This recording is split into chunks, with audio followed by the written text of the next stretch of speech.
So I think you guys throw a pretty big concert, right? Just a couple of friends get together in Central Park every September. If any of you'd like to come, go to globalcitizenfestival.org and you can go and win tickets. Thanks for the plug. Exactly, yeah. No, so Global Citizen, though, is actually sparking a lot of activism and engagement on some really big worldwide goals. So give us a little sense of what Global Citizen's about. Global Citizen's a movement of citizens like me, like you, who want to make the world a better place. We take on some of the world's biggest challenges linked to the UN's Sustainable Development Goals, and our vision's really helping create a world without extreme poverty by 2030. We know the world's got the resources to know how to do it. And as Fred and Michael were just talking about, these are political problems that have political solutions using us and our voices. Excellent. Now, you and I chatted, and I said we were looking for a wonderful speaker that could help us sum up today and talk about this thing called leadership. And I think you have a special guest. So I'd love to introduce everyone to a dear friend of mine, a woman by the name of Tukwini Mandela.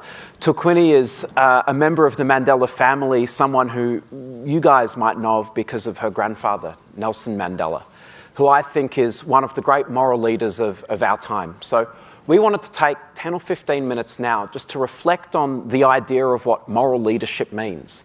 Not in the idea of one person, but in the idea of family, community, and the role that all of us can play. So please join me in welcoming Tukwini Mandela to the stage.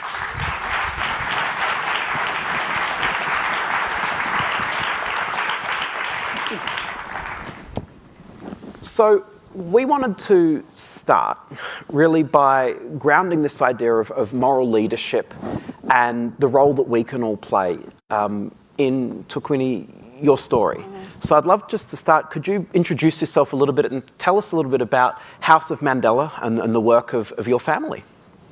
Yeah, so this is something that I always do when I do speaking engagements. I get that out of the way. So I'm the fourth eldest grandchild.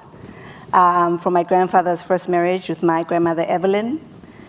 I grew up in the Eastern Cape. I was raised by my grandmother because my mother was studying at the time. And then I came to live here in the US when I was about 10 years old because my parents were studying here. They both have doctorate degrees, one in anthropology and one in quantum physics. And then when my parents finished studying, we went back to South Africa because my grandfather was being released at the time. Well, he had been released already. And my mom, didn't necessarily want to stay in the US. She came there for studying purposes only, so we went back home. And I went to university in South Africa, University of the Witwatersrand. And I got my social work degree there. I didn't necessarily want to do social work. It was because I was unsure as to what I wanted to do.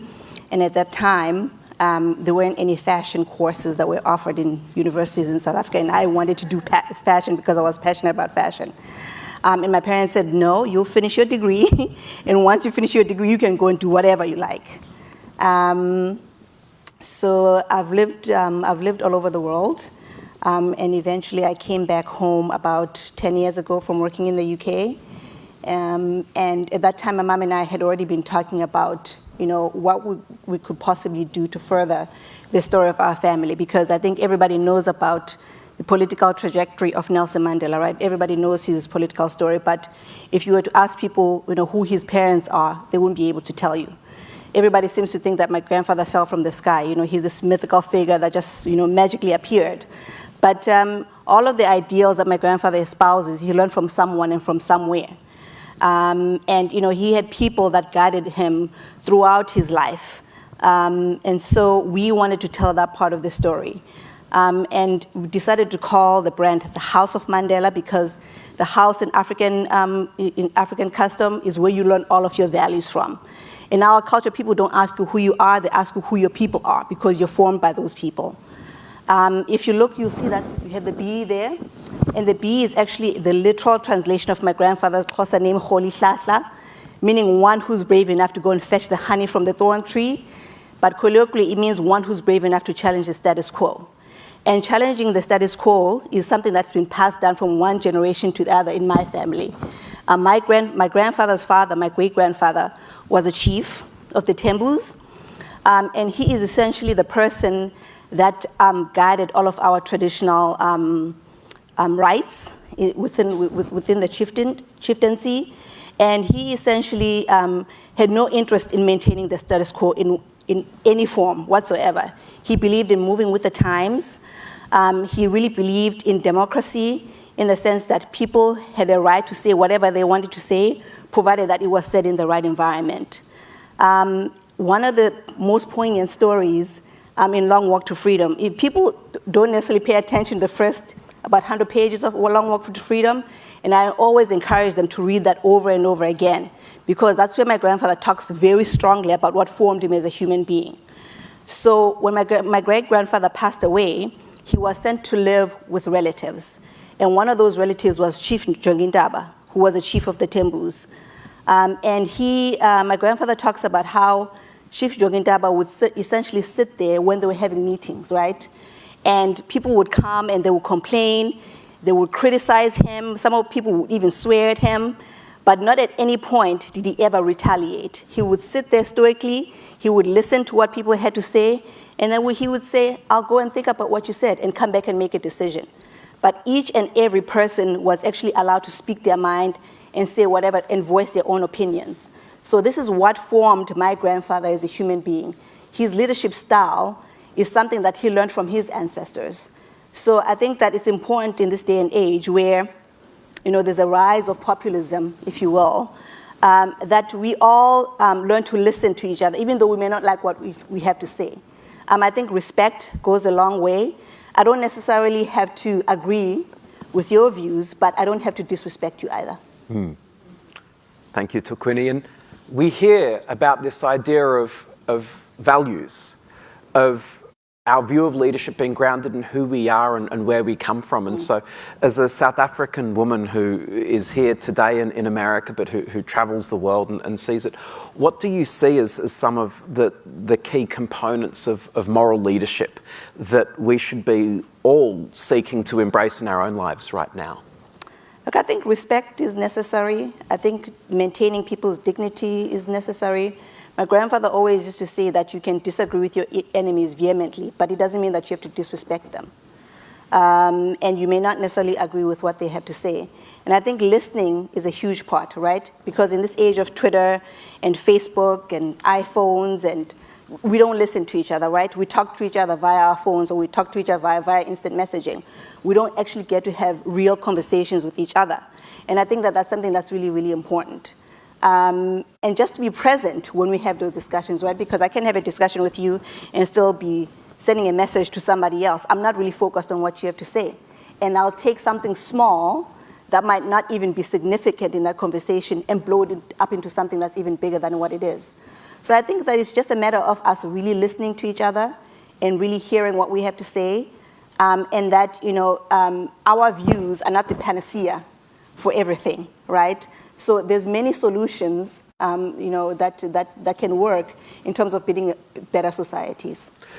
So this conversation is one that we at Global Citizen have been having with Tukwini and the family for many years now. And about probably 3 years ago, I think we started a discussion about saying, how could Global Citizen be helpful in South Africa? And one of the responses we got from you and others was, this year, 2018 into 2019, would mark the centenary of your grandfather's birth, and that South Africa as a country was planning a series of celebrations. And so we at Global Citizen are thrilled to be heading to Johannesburg in December to run a Global Citizen Festival, which will be headlined by Beyonce, Jay-Z, Ed Sheeran, and a bunch of others. We'd love to see you all there.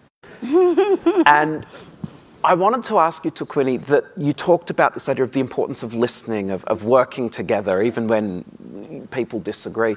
What is it that led the House of Mandela to choose to work with Global Citizen as an example of this listening and sharing and collaborating? Well, I think, Global Citizens wants to eradicate extreme poverty by the year 2030, which is something that is very close to our hearts as a family.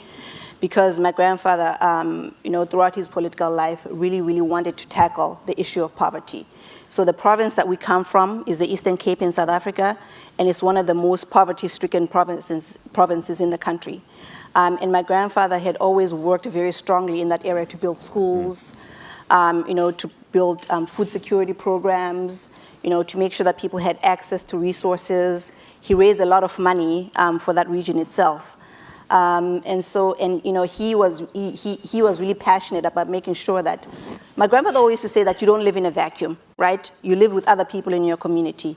And if you see that, your community members have issues, do something. It doesn't necessarily have to be, this big, grandiose action. It can be something small, because those small actions actually have a snowball effect, right? So if somebody in the community sees you doing something good, they might be inclined to do something for another community member.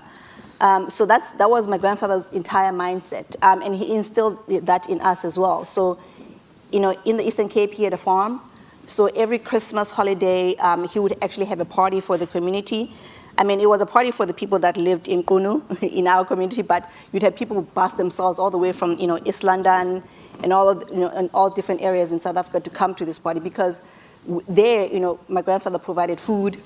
He provided school uniforms, he provided shoes, and he made every effort to make sure that, people had access to resources. So, and it's something that we are passionate about as a family as well, so much so that we are actually starting a food security program in the Eastern Cape, where we come from, in my grandfather's farm. Because even in the Eastern Cape, people get their food from Durban, which is about 2 hours away from where we live, which is ridiculous. I mean, the Eastern Cape has arable land, so you should be able to, to grow food there and provide the community with food. So we thought that what a great way to honor my grandfather's legacy, and to honor my family's legacy, because we're farmers. That's our history. To ensure that people know about. You see poverty staring you in the face in South Africa, because every on the roads people are begging for food. So we thought that it would be a great way to honor my grandfather's legacy, and just to contribute, our own little droplet of love in terms of making sure that people, have access to these resources, and have a meal, even if it's a hot meal a day, that might encourage someone to do better for themselves. So. The ideals that Global Citizen espouses, we espouse as a family. And we thought that, again, it's a great way to honor my grandfather's legacy, noting that it's his 100-year centenary. So since we started working together publicly a couple of months ago, we've seen about 175,000 South Africans sign up and start taking action. They've already taken a couple of million of these small actions in their community. And something that, Tukwini, you and I have been talking about recently is the role of young people. We just heard Fred and Michael talking about the remarkable energy that young people are bringing to a huge issue here in America. What have you been seeing, and what do you hope to see from young people when it comes to their putting into action this idea of moral leadership and being a citizen? I think in South Africa, young people have a lot of energy. I think a lot of older people like to call them the lost generation, but they're not a lost generation. They know exactly who they are. And they know how to use social media to great effect, right? And this is something that I think, if they can use it positively, this is something that we should encourage. In South Africa, racism is rearing its ugly head again. And it's been young people at the forefront who've been, asking the government to actively address the issue. So I think that, young people, and they're not afraid of who they are. They're not ashamed of who they are. They're very proud of who they are. And they're not afraid to confront, politicians and ask them to do the right thing. So I think that the energy of young people can be used to great effect if it's channeled correctly. And that's something I know we certainly see a lot at Global Citizen right now. We're seeing young people around the world, starting here in America, standing up for what they believe in. Something, though, that we're also seeing is this huge dissatisfaction with government. This sense that government isn't doing enough, it's not doing it well enough. And so, Tukwini, I wanted to ask you, what do you think, as someone whose family and personal experience is steeped in government, both inside and outside, what role should government be playing, and what role should we look to government to play for those of us who want to make the world a better place? Look, I think a lot of people will find what I'm going to say very surprising, but I don't believe that the government is the solution to anything, as far as I'm concerned. I think in most times they're confined by bureaucratic red tape and corporate interests. Whoever helps them to get into power, they're consumed by that. So they don't have a time to focus on doing what's right for their constituencies, right? So I think that they are there to create an environment for people to thrive, but it's mostly people from different social groups that make things happen, right? So I think the responsibility is it's incumbent upon us to ensure that the governments actually deliver on what they said they're going to deliver, right? So we vote, we give people our votes, and then we give our power away to them, right? We let them make whatever decisions that they have to make. And then when they don't do the right thing, we get upset. Well, we shouldn't get upset. We should hold them to account. We have the power, and we should be taking our power back, as opposed to us giving our power to politicians. I think that's a message I know I've heard throughout today in different ways and different forms. It's a message that we certainly believe in at Global Citizen. And so before we throw to see if there are any questions from anyone in the audience, I wanted to ask you, Tukwini, what do you think the people in the audience today watching online, what do you want them to take on board about the sort of moral leaders they can be in their communities today? How can they stand up and take their power back from governments and push them to do the right thing? There's that quote that says that evil continues when good people do nothing. If you see that you can help in your own little way in your community, do it. It doesn't have to be a big action. It can be just looking, out for your neighbor. If you have an elderly person that lives by themselves, go and check up on them and see how they're doing. It's just, for me, it's simple little things. If you know that your neighbor is struggling with food, provide them with food if you can. So I just think that we have to be a little bit more conscientious, and we have to be awake and just be, considerate of our own, of our fellow human beings. For me, it's simple things just like that. Absolutely. So at that, we've got a couple of questions that we've had from the audience that I want to jump to now. The first one, Tukwini, is can you talk about the difference you think between speaking with someone you disagree with and speaking to someone who denies your right to exist? Oh, that's a difficult one. I think speaking to someone that you disagree with, okay, let me use the example of the EFF and the ANC in South Africa, for example. So the EFF is actually a political organization that was formed by young people who were kicked out of the ANC, right? Because they had a difference of opinion. So, for me, in that instance, that's a good example of talking to somebody that you disagree with, right? You don't necessarily have the same views on a similar topic. Somebody who denies your right to exist is somebody, for me, for example, who would deny that slavery existed and that black people were not oppressed. I would find it difficult to have a discussion with somebody like that. So as I hear you say that, draw the distinction between having those honest, respectful discussions with those who you disagree with maybe on the answers, but who you start with some of the same values as. Yeah. For the others, it certainly can be much trickier. And I know that a feeling that drives that, or a consequence of that, is brought up in one of the other questions we've got here, which is, why do you think so many young people don't vote? And to that I'd add, is it because they feel like there's no one out there speaking for them? Or do you think there are other reasons? In most cases, yeah. I think that they feel like they're not being heard. That they're not taken seriously, their views are not taken seriously. If you look at the South African government right now, the average age within the South African government is 63. That's ridiculous as far as I'm concerned. Why are there not young, intelligent people in government? Why does the government apparatus seem to insist on having people who want to maintain the status quo? I don't know. There's no way that a society can grow if you continuously maintain the status quo and you don't want to change anything. What you're asking, I mean, and there's a lot of this, I think a lot of anger within young people in South Africa, and that energy is bubbling underneath, and we don't know how it's going to manifest itself. I hope that, the government will really pay attention and channel it into something far more positive than just allowing it to fester. And at that, I wanted to touch on a question that Kirsten in the audience asked, which is, how can citizens hold governments accountable for implementing the SDGs. And I'll start with an answer here, and Tukwini, I'd love for you to add to it, which is that this energy that we see, this dissatisfaction that Tukwini, you're talking about, it's real. We see it every day when people complain about government services. And what we often see is that if we feel, you as a citizen, I as a citizen, feel like no one's listening, then we tend to express it as anger, as irony, as satire, as just rage.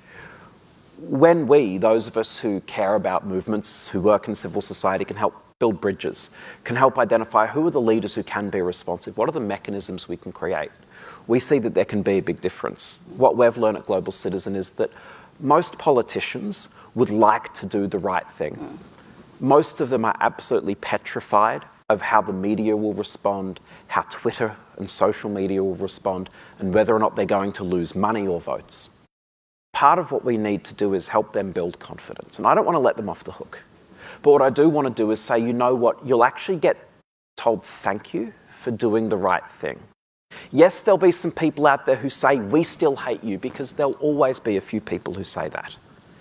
But actually, we've seen time and again that if you create positive pressure, a lot of the time you can overcome the inertia that exists. You heard Fred talking before about how they're doing that on certain elements of gun safety right now.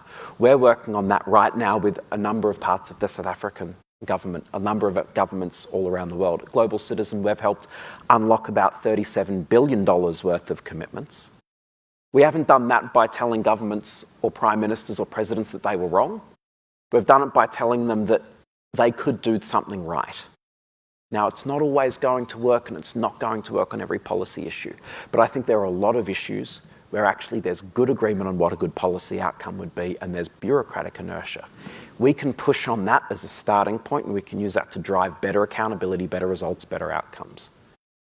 I would say that could probably get us a third, halfway there. And if that's the easy third or half that we can get to right now, I'd love to do it. And Tukwini, you're in South Africa right now. What would you add to that? What else do you think citizens need to be doing to drive more from their Look, I governments? think for the most part, politicians go in there with the best of intentions when they first run, right? And then they get there and they realize that, what they thought it was going to, the situation is completely far more different than what they thought it was going to be. So they get hamstrung by that. But I think that sometimes it's better to work with politicians who have the will, but don't necessarily, what's the correct word now? Yeah, politicians who have the will, but they don't necessarily know how to carry it out, right? You don't know everything. So, and often I think that they don't surround themselves with people who are interested in implementing policy. So I think that for those of us who can assist, it's better to err on the side of, if they want to contribute something positive to society, we assist them with that. So I want to wrap with what's clearly the most popular question here. Did you bring tickets to the Johannesburg concert for the audience? No. Unfortunately not, but you can go to the Global Citizens website and you can register and do your actions, and hopefully you will get a free ticket to the Global Citizens concert in South Africa. And for slightly less of a plug than that, thank you, Tukwini. What I would say in wrapping all of this together is that, in Tukwini's words, moral leadership isn't the great mythical Nelson Mandela. It's what each of us do every day in whatever way we can. That's something we believe at Global Citizen. It's the basis of the actions that we create, whether they're volunteer actions or online actions, to give tickets away to some of the events we run. And in whatever way, on whatever issues you're passionate about, I hope that today's conference has been a great chance for you to deepen your thinking, deepen your action on what those could be, because I think we've seen from so many of the speakers today a great sense of hope, a great sense of challenge, but one that says that if we together work really hard and are clear on what we want to win for, we can make a huge difference. So, Tukwini Mandela, thank you very much, ladies and gentlemen. Thank you. Thank you. Wonderful. Thanks, my friend. Yeah. Thank you, everybody. We appreciate it. It's that time. We're done. Are you ready for some fun? You've already had a little fun, I hope, right?